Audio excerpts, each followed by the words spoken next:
Саумысыз, хөрмәтле ватандашлар. Җир йөзендә озаграк яшәгән сайын, күңелгә шундый уйлар килә. Һәр халыкның йөзен, сәләтен һәм ниһаять тормышын хәл итүче иң кадерле зат бу хатын-кыз икән. Үз халкыңның гади бер кызы син, энҗе бөртегедәй тамчысы, күңелеңдә типкән моң шишмәгә, күз яшеңнең тамган ачысы. Җырларыңда синең яшәү көче, моңнарында сихри тылсым бар. Газиз туган җиргә, үз халкыңа, йөрәгеңдә рәхмәт хисе бар.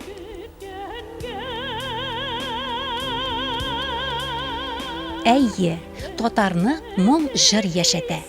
Бүгенге тапшыруыбызда күренекле җырчы, якташыбыз Разия ханым Гайнуллинаның иҗат эшләре белән сезне таныштырып китәбез. Разия ханым тирәннән, күңеленең иң ерак яшерен төпкеленнән саркып чыккан моңлы әһәннәрне тыярга белмәгәндәй, әкрен генә моңлана җырлый. Бу җырны тыңлаганда әйтерсең дә, тылсымлы, ягымлы һәм серле уйлануларга кирип шумасың. Әйе, бер кемнекенә дә охшамаган, үзенә генә хас тавышы, моңы бар аның. Йөрәккә ятышлы, йомшак ягымлы, чиста, матур тавышын бер кайчан, бер кемнеке белән дә бутап булмый.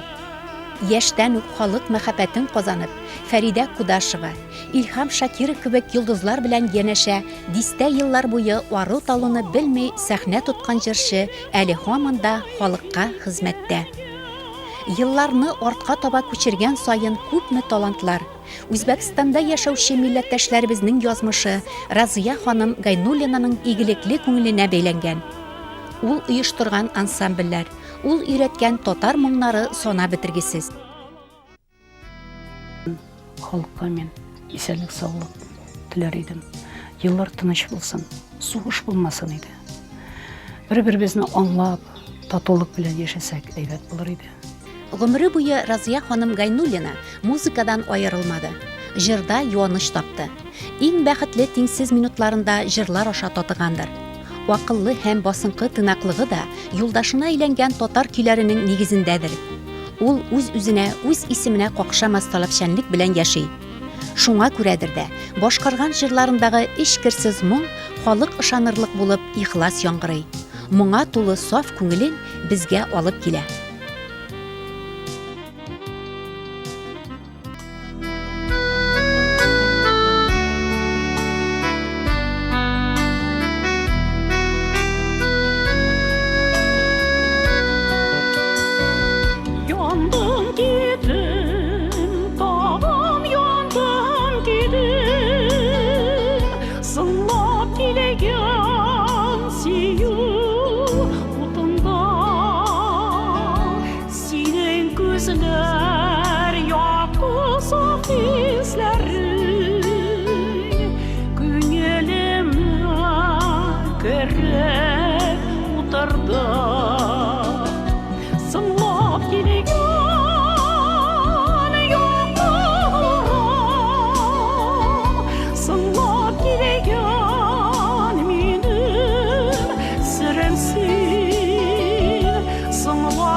килеген васапларым газиз бердем берем минем син сынлап килеген васапларым газиз бердем берем